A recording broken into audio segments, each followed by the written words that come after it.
well. I hope everybody in your family and you are healthy and safe and becoming empowered by this.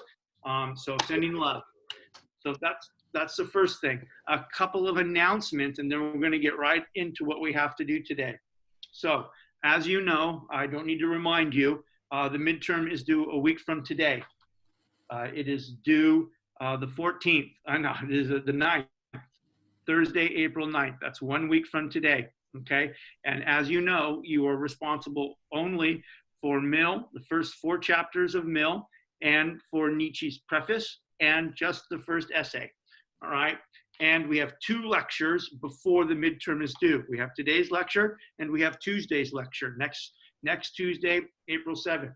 And in those 2 lectures, we are going to do a very thorough step-by-step read of the first essay. So by the time we get to Wednesday of next week, we will have gone through lectures, in-person lectures or Zoom lectures, and spoken about the specific ideas necessary for you to succeed in the midterm, okay? So we're gonna take 2 lectures to do the first essay, and we're gonna start that today. Now, as I was speaking before we officially started the class, you should have several documents from me with respect to Nietzsche. I have sent transition remarks from Mill to Nietzsche, kind of structuring our movement in this great question about freedom from Mill to Nietzsche. You should have that. You should have an outline, introduction to Nietzsche outline, his critique of metaphysics and what Nietzsche thinks he's doing. You should have that outline. You should have an outline for Nietzsche's Genealogy of Morals, the preface, an official outline for the preface, and you should have my lecture notes for the preface, okay? And we did that last week. So you should have all of those, and in addition, the outline for today, the official outline for the first essay, and as I just mentioned, the lecture notes, okay?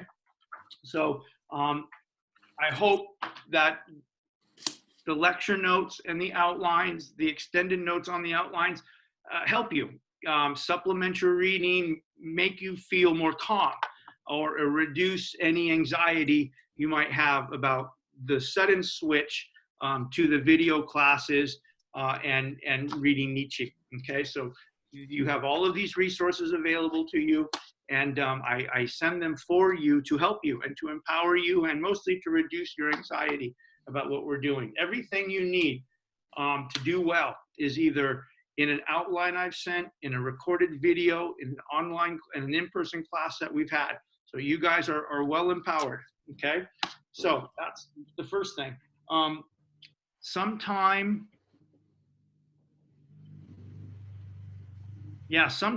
next week or after the midterm, I will send you out the next update of stuff for the second part of the class, okay? But we'll talk about that later when we get closer to it. All right, so we ready? Everybody in good shape? Yeah. Okay, let's do it. So what are we doing today? We are going to walk through, we're going to do the first part of the first essay in Nietzsche's Genealogy of Morals. And just to give you some context, this is one of the most famous 30 pages ever written. This is the first essay in the Genealogy of Morals, is really where Nietzsche expresses in a very kind of condensed and almost standalone argument, really many of the ideas that make Nietzsche famous. This is the essay that really made, in some ways, the Nietzsche that we now know and love. That person. This is the essay that brought Nietzsche fame. And so as I wrote on both the outline and the official lecture notes, here's the key to the first essay. Here's the key to the book, The Genealogy of Morals. Here's the key to a major component of Nietzsche's broader philosophy, and specifically, here's the key to the first essay, okay? And if you can structure it in this way and understand exactly what Nietzsche is doing, what he means and what he's doing, then you will go a long ways to mastering this. And this can be a kind of difficult chapter. This first essay in certain places can be difficult. So what's the project? What's the thesis, or what's the project, or what's Nietzsche's goal? In the first essay, and more broadly in the Genealogy of Morals, the book called The Genealogy of Morals. And as I wrote, and it's written, it's typed here for you, so don't worry about writing this down. It's here for you in your lecture notes in the outline. So here's the goal of the first essay. The first essay, the thesis or the goal or the project is twofold.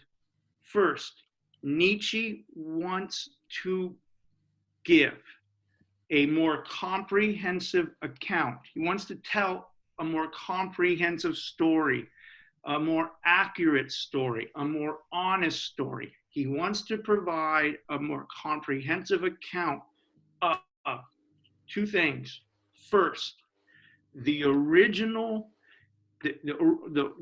historical and definitional meaning of the concepts of good and bad.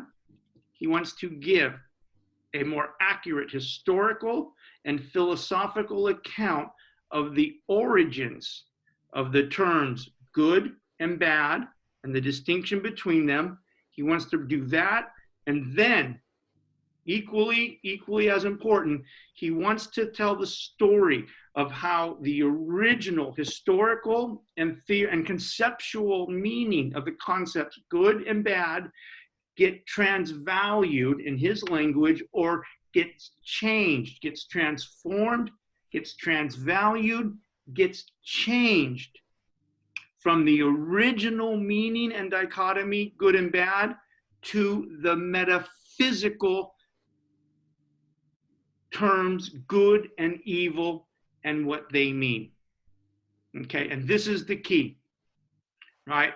So Nietzsche is going to provide a broader, more comprehensive historical analysis and account of the real origins, as he tells the story of the word good and how that is distinguished between bad. And then he's going to tell the way that story, that original meaning and dichotomy between good and bad, gets changed, gets transvalued, transformed, altered with the emergence of Platonic and Christian metaphysics into the new definitions of good and evil and the dichotomy of those. That's the story he tells in the first essay. Okay, that's the structure.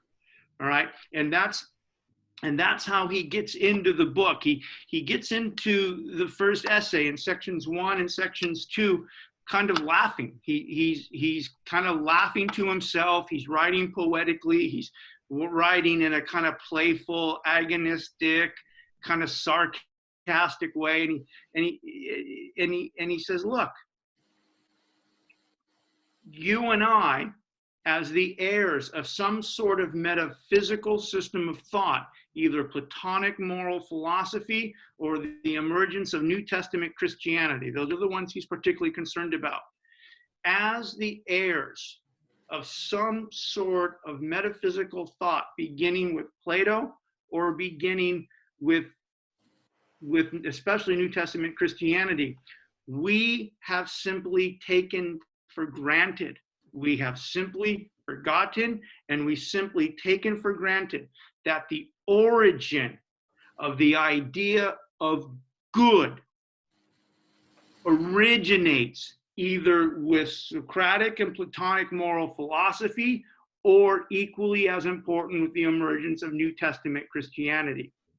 And we have simply taken for granted, and we've assumed, and or we've forgotten. We think that the origin of the idea of good refers to the morally good person. Socrates as a model of the morally good person. Jesus as a model of the morally good person. Mother Teresa as the model of the morally good person. We have just assumed that that is and always has been the origin of the idea good. That good and the good person has something to do with moral actions, and the good person is someone who in some way or another serves other human beings. That the origin of the good begins with the emergence of Platonic moral philosophy or New Testament Christian theology. And that what the good means, what the good person is a person who is moral, who is virtuous, and whose thoughts and actions serve other people. And for a good exchange about this, in the lecture notes, I put in for you guys that famous exchange between Thrasymachus and Socrates in Book 1 of the Republic. All right, and so Nietzsche's going to say, look, you and I, as the heirs of some form of metaphysics, metaphysical philosophy or metaphysical religion, just assume that the word good means moral sort of action, moral thought, and that the good person is Socrates or Jesus or Mother Teresa, insofar as the good person is someone who is selfless and altruistic and serves others. Okay, and Nietzsche says, first of all, we just assume that that's what it's always meant. We assume that that is the true definition or conceptuality of the term good and the definition and characterization of the good person. And we've just assumed it, and we just take it for granted. In fact, we just assume that that's true. And that assumption, Nietzsche says, is not only historically wrong, it's conceptually wrong. And not only is it historically wrong and conceptually wrong, but it has produced the slave morality. It has not elevated our consciousness and has not made us more free or more emotionally strong. It's actually produced the slave morality. And this is what he was talking about back in the preface. When the last lecture we had, we were talking about the preface, right? And there were two questions in the preface, or two opening shots of the preface. Nietzsche opens the preface by saying, we men of knowledge have become strangers to ourselves, right? And then he says, we have become strangers to ourselves because we no longer question the value, the worth of our highest values. We no longer question the value of our highest values. And he's talking about Platonic or Christian morality. He's talking about the notion of good we've just introduced the first essay with, right? We no longer question the value of our highest values. We take it for granted that the notion of good means morally good, and the characterization of the good person as someone who serves others, right? That's exactly what Nietzsche's talking about when he says, what is the value of our highest values? Do our highest values empower us, liberate us, make us creative and strong? Or do our highest values actually make us weak? They actually produce people who find themselves living in the slave morality. Okay, so Nietzsche opens the first essay by saying, look, and he's being funny, he's being Nietzsche, he's being punchy. He says, look, the historians of morality, they don't even understand their own history. The historians of morality, one, they either knowingly falsify history or they just choose to ignore it, right? So the idea of good, so when he's talking about historians of morality, he's talking about philosophers, moral philosophers, theologians, intellectuals who have lived after Plato, who have lived after the emergence of New Testament Christianity, and who all look back at their own history and say, oh, the origin of the idea good begins in this sort of moralization with Plato. It begins in this moralization in the theology of New Testament Christianity, right? And Nietzsche's sort of taking those historians of morality to task in the first sections of the first essay. He says these historians of morality do bad history. And he means that in two ways, and I just want to move through it quickly to get to the real heart of the first essay. He says they do bad history, one, just because they literally do bad history. In locating the origin of the term good and assigning it the moral meaning that it has and attributing it to people like Socrates and Jesus and Mother Teresa, Nietzsche says they just get history wrong. They misunderstand their own history. They literally do bad history. That's the first way he means it. And then two, it's not just that they do bad history, but in assigning the origin of the idea good to a metaphysical and a moral source that transcends life, that is out there, that is outside of time and space, Plato's notion of the ideal forms, or the Christian notion of God, in locating the origin of the source and the meaning of the moral concept of good and the moral concept of a good person outside of time and space, Nietzsche says the metaphysicians ironically destroy history, right? They fundamentally don't understand what history is about. And they kind of do a damage to thinking about the question of good and bad. And so, and this is what he's talking about on page 25. He says, all respect then to the historians of morality, but it is certain that the historical spirit, real historical knowledge, a knowledge of their own damn history, is lacking in these metaphysicians of morality, right? As is the hallowed custom with philosophers. The thinking of all of them is by nature unhistorical. There is no doubt about that.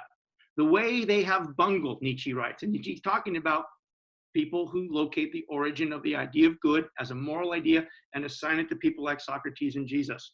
He says, the way they have bungled, the way they have misunderstood, the way they have bungled, kind of made wrong, their own moral history comes to light at the very beginning, where the task is to investigate the origin of the concept and judgment good, right? And as the heirs of metaphysics, and this is what I was just referring to, Nietzsche writes, originally, he puts it in quotes, right? Originally, one approved unegoistic actions, selfless actions, other serving actions, right? Precisely Socrates' account of the art of ruling in justice in the Republic, precisely in the image of Jesus as unegoistic, as his acts as unegoistic, and serving others as moral.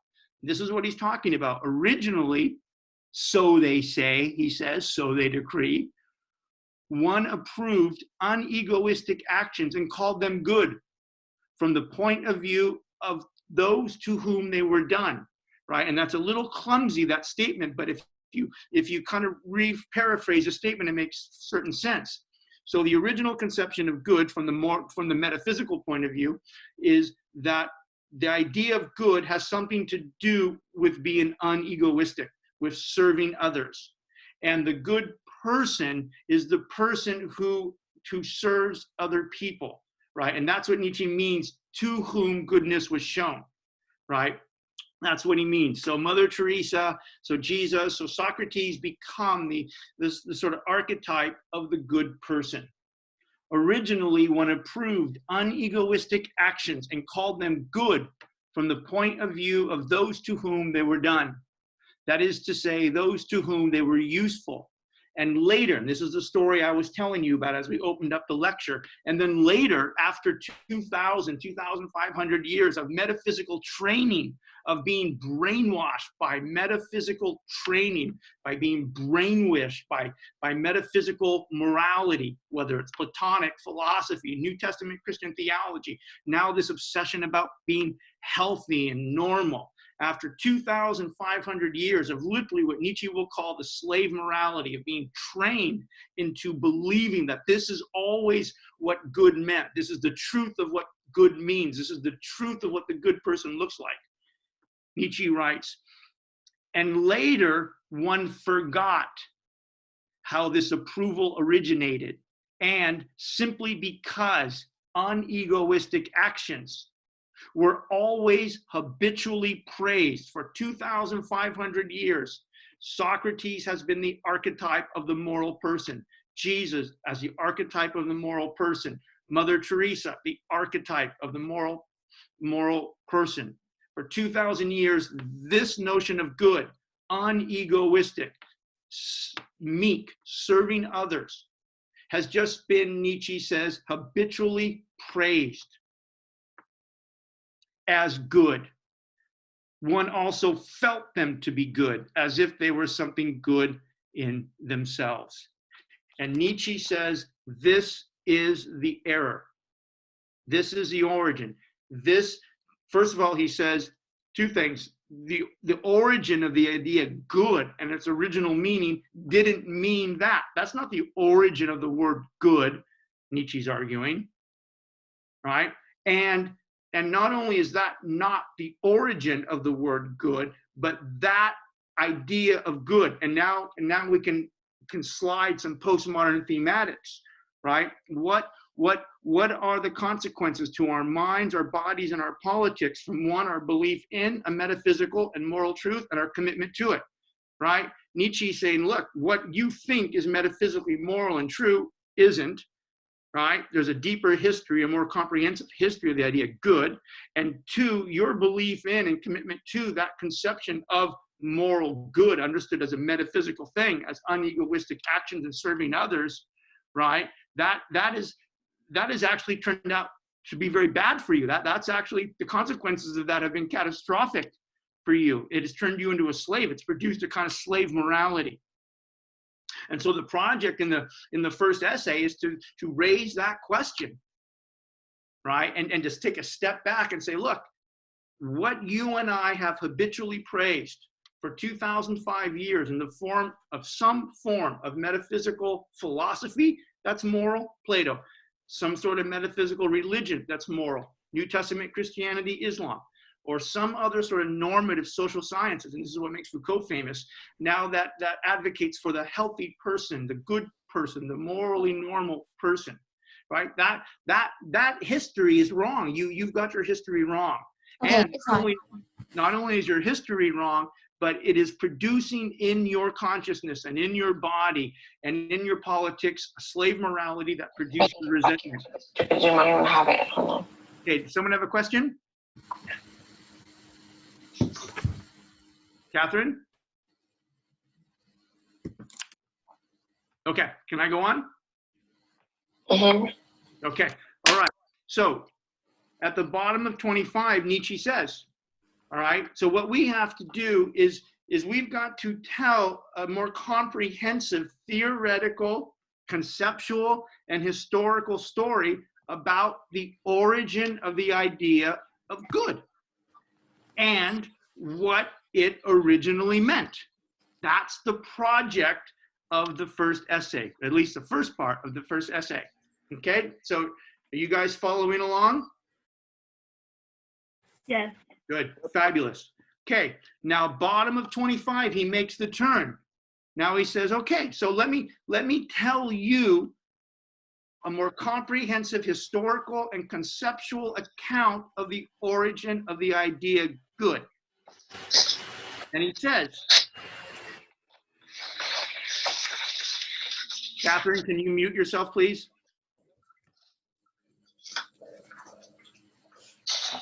Catherine? Okay. Please mute yourself. Sorry. Yeah, thank you. All right. Oh.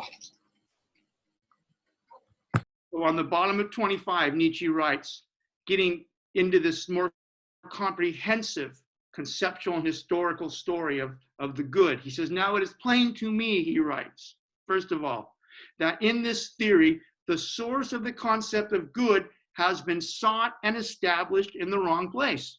Right? That's the first thing. He says, this is the metaphysicians of morality locate the origin and the concept of the idea good in the wrong place. It didn't begin with Socrates. It didn't begin with New Testament Christianity. There's an entire prehistory of the idea of good and what it meant and who were the people that asserted it. There's an entire history. And that's what he meant. He says, now it's plain to me, first of all, that in this theory, the source of the concept good has not been sought and established. It has been sought and established in the wrong place. The judgment good did not originate with those to whom goodness was shown. Okay? It was not in unegoistic people serving weak people or serving the disadvantaged. That was not the origin. Rather, Nietzsche writes, and now Nietzsche is going to give us an account of the Greeks of the tragic age. He's going to give us an account of the Greeks that lived prior to Socrates and sort of simultaneous with Socrates. He's going to give us an account of these pre-metaphysical Greeks, these Greeks of the tragic age. If you've had 471 with me, these are the Greeks he celebrates in the birth of tragedy, okay? And these are the Greeks that lived before Socrates or simultaneous with Socrates. So he's now going to tell us this deeper history of Western culture, this deeper history of the Greeks that lived and what they thought and how they lived, the Greeks that lived before Socrates. And he says at the bottom of 25, it was the good themselves, that is to say, the noble, the powerful, the high-stationed, and the high-minded, who felt and established themselves and their actions as good, that is, of the first rank, in contradistinction to all the low-minded, common, and plebeian. Okay, so let's frame this, all right? Now, in framing this, and contextualizing what he means and framing this, I want to reach back to the outline that I sent that deals with the introduction to Nietzsche. And Nietzsche, remember, is two things that are kind of important conceptually. Nietzsche introduces postmodernism, and he's a nominalist. And Nietzsche is going to celebrate what he calls, in different ways, in The Birth of Tragedy, he calls it the tragic or heroic perspective. In the Genealogy of Morals, in this first essay, he's going to refer to a kind of original class of aristocratic Greeks, right? And you've got to remember how Nietzsche's coming at this. He wants to give us a deeper historical account of the origin of the idea of good. Now, given Nietzsche's nominalism, right, and given Nietzsche, what we could call Nietzsche's heroic perspective, right, Nietzsche's going to argue a couple of things. We've spoken about this in this class with respect to kind of Nietzsche's bigger view of things. First, for the world has no inherent meaning or purpose or order, right? Because Nietzsche is very suspicious about the existence of some metaphysical truth. He's very suspicious about Plato's idea of the forms or the pure ideas. He's very suspicious about the idea of God as a Christian concept. He's very suspicious about the existence of any sort of metaphysical truth, and especially metaphysical truth that has a moral orientation, that in some way tells us how we ought to live and live a good moral life, right? And so Nietzsche's broader postmodern nominalist / heroic perspective begins in this idea. First and foremost, in and of itself, the earth, even human life, in and of itself has no objective, has no inherent meaning or moral meaning or value or purpose.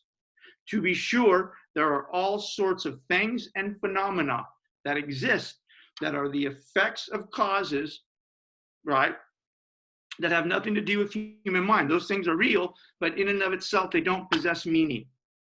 Right? So for Nietzsche, originally, there is no objective meaning. There is no inherent meaning.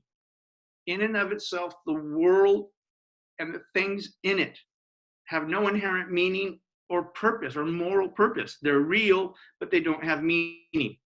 And then two, as we saw, one of the primary ideas of nominalism, that means that all meaning, especially meaning deriving out of language, all meaning, all value, and all purposes, all of these things are human inventions. They are literally human inventions.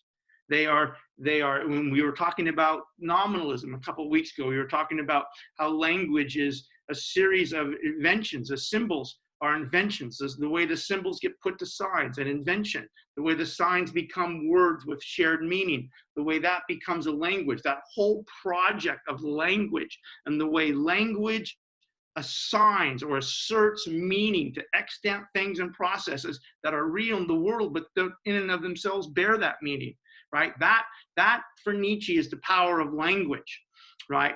And language for Nietzsche is both a human invention, which means meaning's a human invention, value's a human invention, purpose is a human invention.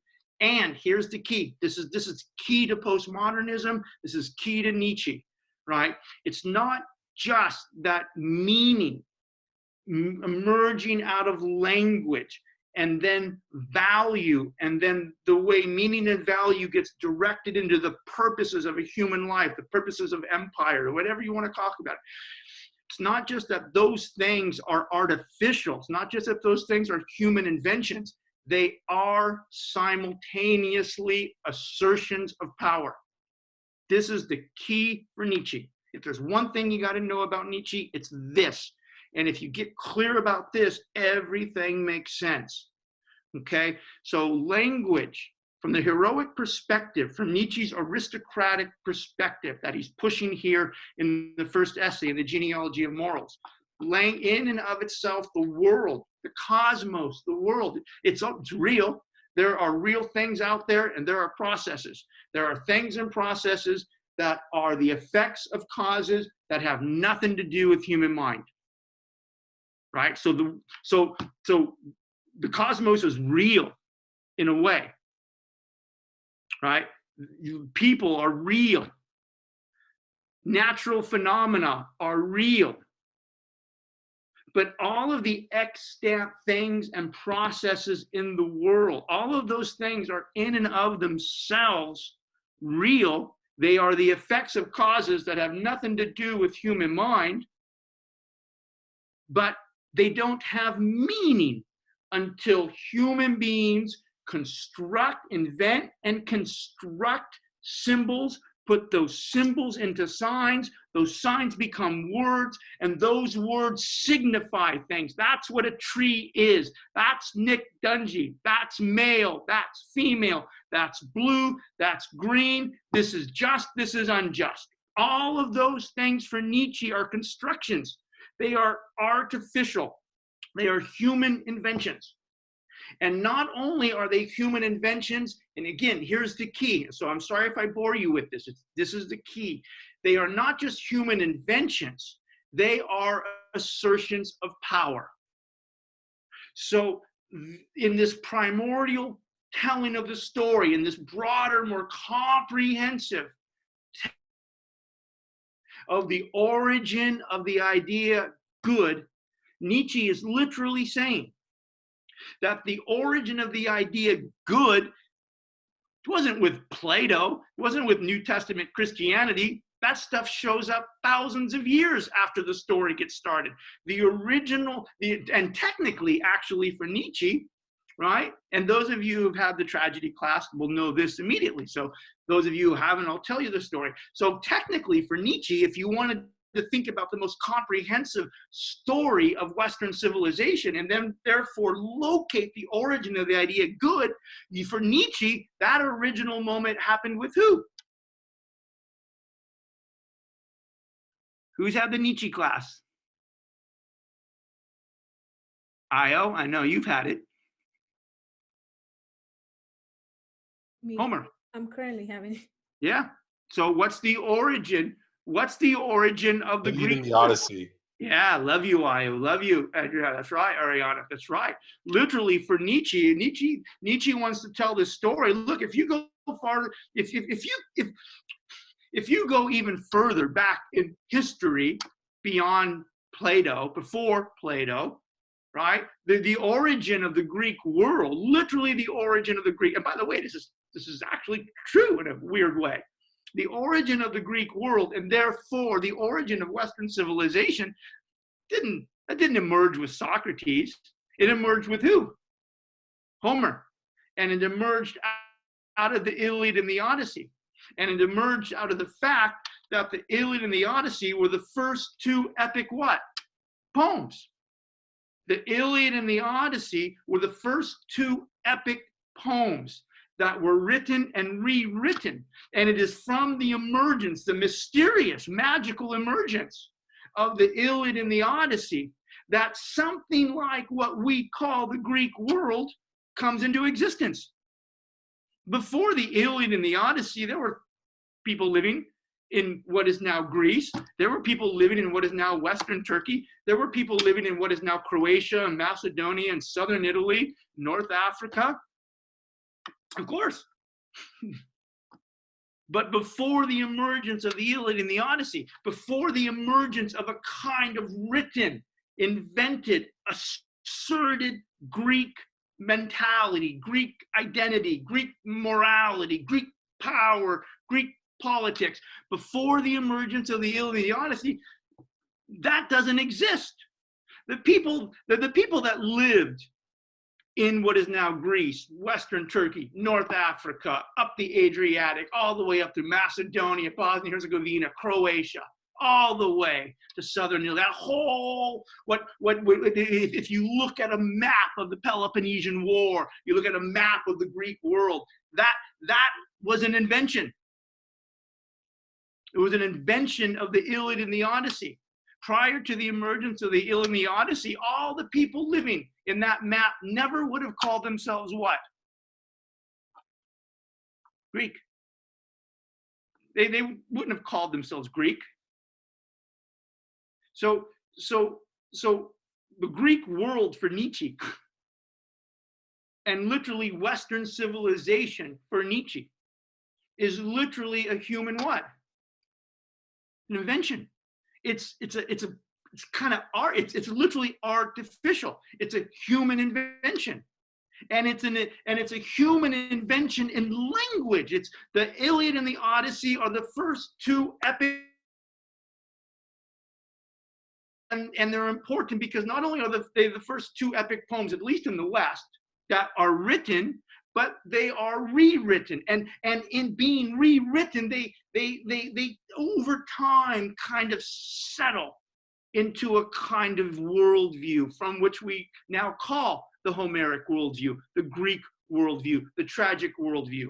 It is out of this invention, this assertion of power, both as a concept and a physical thing, that the Greek world emerges. And it's out of that context that Socrates and Plato and the emergence of metaphysics emerges out of. So Nietzsche, so to understand what he's really saying here, you've got to really get the big picture. For Nietzsche, for postmodernism, for nominalists, language is a human invention. It's an extremely important, powerful, essential, critical thing. Of course, it's how we give meaning and value and purpose to the world, how we communicate with others, how we give meaning and value and purpose to our lives. But as powerful and erotic and artistic and creative and essential as all of it is originally, it has to be, because the world doesn't have any inherent meaning. All of that meaning is inherently human invention. And not just, and here's the key, not just a human invention, an assertion of power. And this is what Nietzsche's talking about. When he talks about the origin of this idea of good, he's literally in this kind of postmodern romantic sort of way, in this primordial way, saying, hey, there were originally people who emerged out, and Homer was one of these people, and the Greeks that emerged out of this construction, out of this invention of the Greek world, who sort of said, we have invented this idea of the Greeks, and we're going to invent this morality, and we're going to invent these gods, and we're going to invent this notion of power, and we're going to invent this notion of politics and gender norms, and we're going to give meaning. The world, you see all that land out there, the whole Greek world and all those people, 500 years ago, these people didn't know they were Greek. This map didn't exist. And we've invented this world as a human invention and an assertion of power. We have declared what the hell the world means. We have asserted that this is a Greek world. We have asserted that these are the gods. We have asserted that these are the moral standards. We have asserted that these are the standards of heroic behavior. We have asserted that this is an aristocratic, political, and hierarchical reality. The world literally emerges from our definition of it. And not just from our definition of it, but from our physical and emotional and intellectual ability to assert it as an assertion of power. And he says this. This is what he means. The judgment good, Nietzsche says, did not and it could not have. The judgment good did not and could not have originated with those to whom goodness was shown. Rather, it was the good themselves, these Homeric Greeks, these tragic Greeks.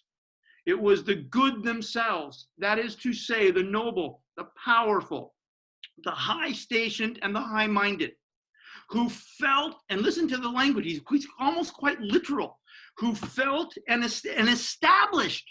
They felt, they thought, this is what good is, this is what beauty is, this is what power is, this is who rules, right? And they thought it. And not only did they think it, they asserted it.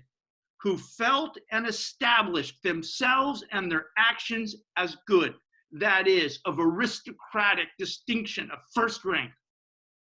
And they create and not only did they name, not only did they to invent, not only did they seize and assert the naming and the meaning and the value-giving energy of the world, but they asserted it as an act of power.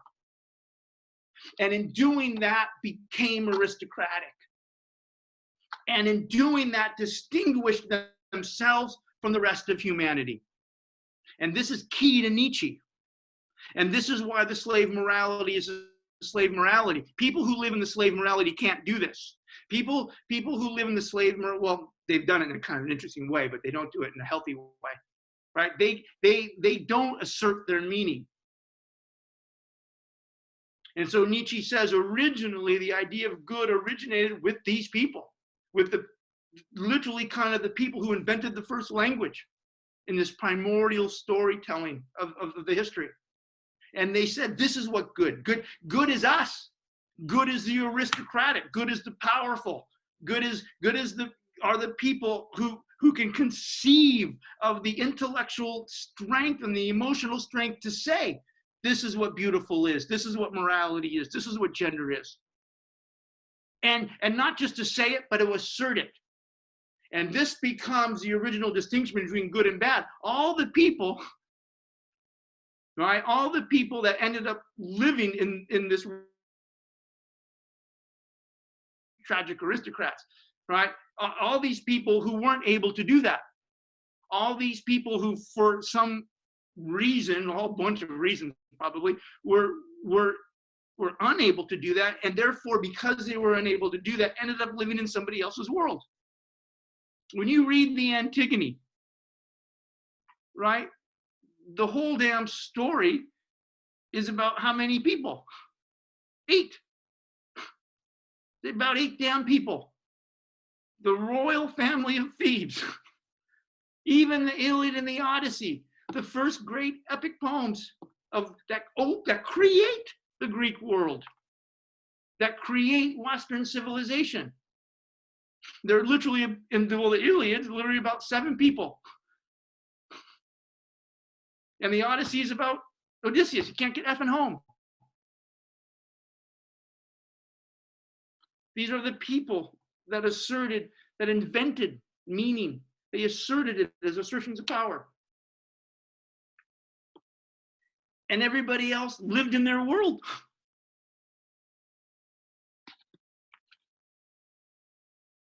Professor, I have a question.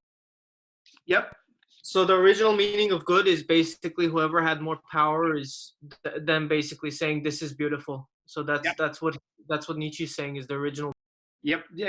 But let's be, it's a kind of a chicken and egg thing here when you use the word power, because they're simultaneous, right? So whatever the idea good meant, right? Nietzsche's going to argue it first of all, it originally emerged from aristocratic human beings, and by, he means a certain sort of people who had a certain emotional and physical strength and a certain creativity. The people, and as he'll say later on the page, and we'll get to the quote, people who literally seized the right to name and define the world. We'll get to that in a second, right? So whatever the original idea of good meant, it emerged from people like that, and the good meant what they thought it meant. Pericles, the Greeks of the tragic age, these kind of warrior, aristocratic, sort of name, meaning, value-giving human beings. So when Thrasymachus says justice is the advantage of the stronger. Yep. That Nietzsche is celebrating Thrasymachus's position. There's no question about it. And that's why I put that exchange in the lecture notes I sent you guys. If you want a sharp kind of juxtaposition here, think about that. Thrasymachus had said, justice is the advantage of the stronger. And as we've said many times, even in this class, right, what that means, from Thrasymachus's point of view, he doesn't mean just physically the stronger. He absolutely does not mean physical might means right. That's maybe a component of it, but that's not at all what he's talking about. When Thrasymachus says justice is the advantage of the stronger, he literally means justice is the advantage of those who make the what? The laws. The laws, right? Justice is the advantage of literally those who have the intellectual energy, creativity, and the emotional courage and the physical strength to declare this is what reality is going to what? Mean. This is what beauty is. This is what masculinity is. This is what the power structure is. This is what the political structure is. And it is because I what? Say it. I say it. I say it. And it is because I say it, because in and of itself, the world has no inherent what? Meaning. And if you don't like it, you are welcome to stand up and do what? Leave. What? Leave? if there's somewhere to go. Oh. But more directly, you're welcome to stand up and do what? Change it? You change it. Right? You're willing, you are free to stand up and find the emotional strength, the intellectual strength to try to change the meaning. And you better be able to pick up a sword when you do it. Professor, I have a question. Yep. So if Nietzsche feels that people are the ones who gave meaning to what it means to be good, and he doesn't think that's right, and just that whole concept. No, he does think it's right. He does? No, go back. So, okay. So when Nietzsche says that people gave the meaning of what it means to be good. They invented and asserted, perfect. They invented and asserted it. If he feels that it was something that was created by people, and is he judging that? Or is he what? Is he judging that it was created by people, that meaning was created by people? Or he's telling you the story of how meaning emerged. Okay. Yeah, and in a weird way, he's right. Right, and this is why I bored you with the story of the Iliad. Before Homer's Iliad and Odyssey, before the two epic poems emerge, what doesn't exist? The Greek world. The Greek world. And the Greek world is necessary for what else to exist? Western civilization. The Iliad and the Odyssey, and literally, if you wanted to be literal about it, it's so fascinating. We can be both conceptual and literal about it. But literally, the Iliad and the Odyssey, they are poems. They are literally human what? Inventions. They now, to be sure, Homer is using oral traditions, oral myths. He's drawing from sources that themselves would have been primordial, mythological, but he's drawing on these oral traditions, and he is literally putting them together himself in his head and writing them down. He's organizing it. He's asserting it as a type of power. The Iliad and the Odyssey emerge, and now there's a Greek world. Didn't exist. So the Greek world, in just a fascinating historical and conceptual way, literally the Greek world is a human what? Invention. And it's not just a human invention, it's simultaneously an assertion of what? Power. Because whatever the hell it means to be Greek, conceptually and geographically, that gets imposed as an act of power, literally over who? Everyone. Everybody alive in that area. They even create a map. Right? And Nietzsche's, he's pushing on this very seriously. That's the origin of good. The origin of good emerged not from unegoistic, not from weak, not from other serving people. The idea of good emerged from these people who had the emotional strength and the intellectual creativity, right, and the physical courage to say, this is what reality is. This is what it means. And I'm going to assert it. And if and by the way, you're welcome to argue. And this will be the importance of agon when we get into a little bit more of this deeply later. Right? Nietzsche said, look, the world, and again, if you take a step back and you think about the world as a linguistic phenomenon, he's right. And you guys know this in your own life. Most of the drama in your life, even now, even in the context of the slave morality, most of the drama in your life, inside your mind and in your relationships with other human beings, is an agon, is a conflict, is a battle over what? Power. Power is an expression. That's correct. A battle over what? What is correct? Too narrow of a word, but you're right, but correct's too narrow. Expand it. A battle over what? What something means? Yeah, Meaning? Meaning. Meaning. It's a battle over meaning. Right? What does your life mean? Do you accept the imposition of someone's meaning of life imposing on you? Do you find the emotional strength and intellectual creativity to give your life meaning? To resist and conquer the things that seek to dominate you through language, through value, through meaning, to oppress and marginalize? Do you accept it? And so for Nietzsche, this begins in this original aristocratic moment. And he says in the middle of the page, and here is postmodern nominalism. Nietzsche writes, before I get to that, let me just say too, he finishes this idea that we were just talking about with this idea. He says, the idea of good, like he said, originated with the noble, the powerful, the people who felt and established themselves as good because they seized the right to declare it. And therefore, the idea of good, Nietzsche writes, and this is a beautiful line, he writes, it was out of this pathos of distance.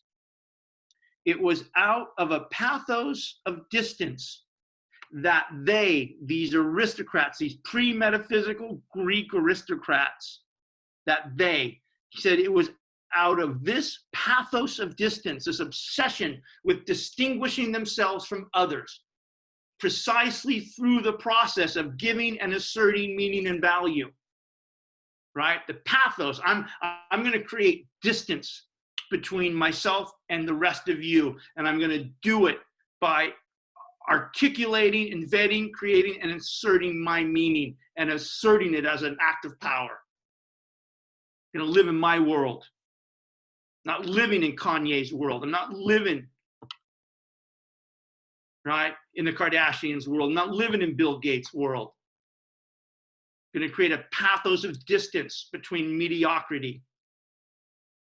And it was out of this pathos of distance that they, these aristocrats, first, and there's a beautiful line, first seize the right to create values and to coin names for values, right? So the origin of the good had something to do with the people who created the language, and in creating the language, created meaning and value, and then asserted it.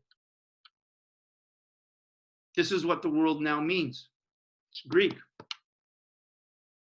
This is what masculinity is. This is what heroism is. This is what the moral order is. This is what the political order is.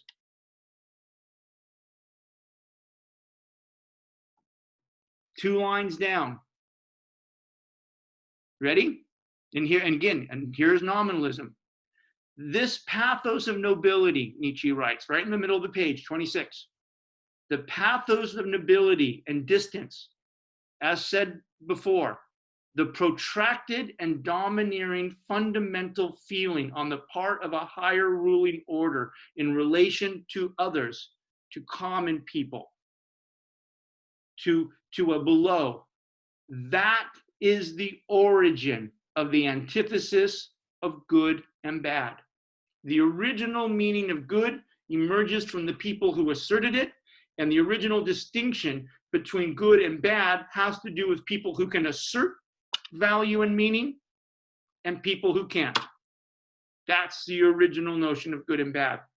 And then in parentheses, he says, and he's playing with this word lordly, right? He says the lordly right of giving names. Who was the first name giver of the Greek world? Homer. How did the Greek tragedian stylize it? This is what he's telling. The lordly right of giving names extends so far back in history. The lordly right of giving names extends so far back in history that one should allow oneself to conceive, Nietzsche writes, the origin of language. Here we go. The origin of language itself as an expression of power on the part of the rulers. They say, this is this, he writes, Nietzsche writes. And they seal, the language is powerful, it's evocative, and they seal everything and every event with a sound and a word. And as it were, Nietzsche says, they take possession of it. They create the reality. They seize the reality of it.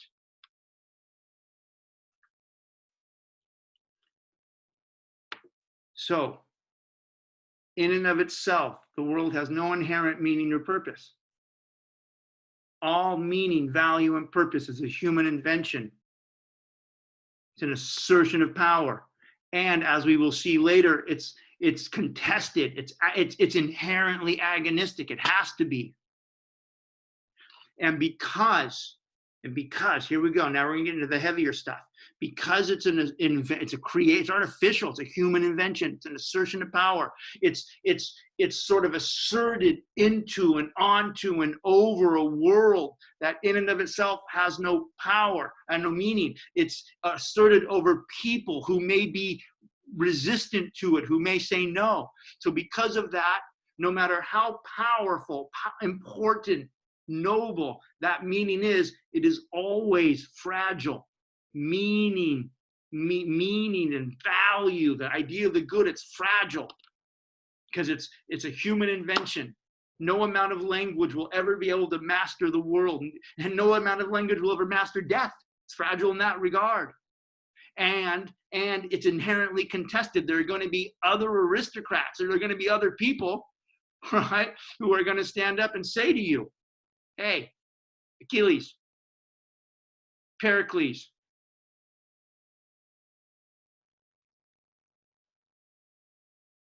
we are not living in your world. We have the capacity to invent and assert our own meaning. And we will fight for it. Literally. And we will triumph. And the world will now have something to do with our meaning, or we will literally die this way.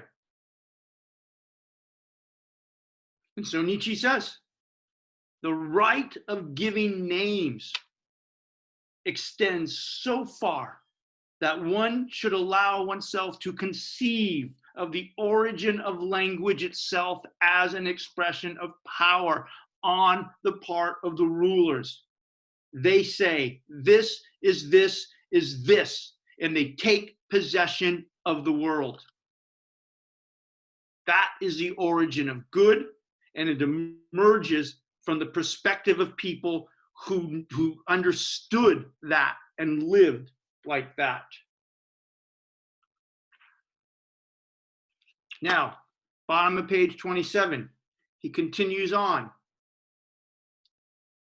He says, in addition, he says, if you speak multiple languages, he says, in addition to this more comprehensive, conceptual kind of telling of this story, of this history, the origin of language itself as a human invention, giving meaning to things that don't have it, as an assertion of power, right? And the opening of reality, the opening of space that means something, has value, there are purposes arranged within it. He says, in addition, he says, if you want to just have an intellectual exercise, he says, and you bother taking the time to learn other languages and do history. And by the way, the book is called The Genealogy of Morals, and genealogy is a way of doing history. What's the real history of the story of morality? And he says, by the way, he says, if you want to be a serious historian and you actually want to try to locate the origin of the idea of good in multiple languages and across multiple cultures, Nietzsche says, and this is the point at 4, he says, you know, the signpost, he writes, and on bottom of page 27, he said, the signpost to the right road was for me the question, what was the real etymological significance of the designations for good coined in different languages? He says, I'm just, so far, he says, in the first essay, I've just told you the origin of the idea of good in Western civilization. He says, but if you speak multiple languages and you want to do serious history, what would happen if you learned all these different languages and tried to study the history of those languages? This is what he's saying. And he says, the signpost to the right road was for me the question. Etymological origin, significance of the designations for good, not just in Greek and Western civilization, but in all languages. And he says, you know what I found out? He says, I found that in every language, in every culture around the world, I found that they all led back to the same conceptual transformation. That everywhere, in every culture, and in every language, and the real etymological origin, and the invention of the idea good, and the good as an assertion of power, they all led back to the same thing. That everywhere, Nietzsche writes, the noble, the aristocratic in a social sense, is the basic concept from which the good, in the sense with aristocratic soul, noble, with a soul of higher order, with a privileged soul, necessarily developed, right? And so it's not just in the Greek world that this happened. That if you look at other languages and you trace these languages as far back as you can etymologically, you will find that in every culture and in every language, the origin of the good and whatever it meant to be good in that culture emerged with the people who seized and asserted the right to declare it. That is the origin of the idea of good. Now, let me make one more point, and then we'll finish this up next week, because there are two things going on here. It's not, for Nietzsche, it's not just a conceptual thing. It's also a certain way in which you live your life. The aristocratic notion of good, it's not just a kind of creative invention of the meaning, but it is also embodied in the emotional and the physical capacity to act. You have to be able to assert it. You have to be able to assert it as power and at least live it in your own way. And this is really important for Nietzsche, as we'll see next week.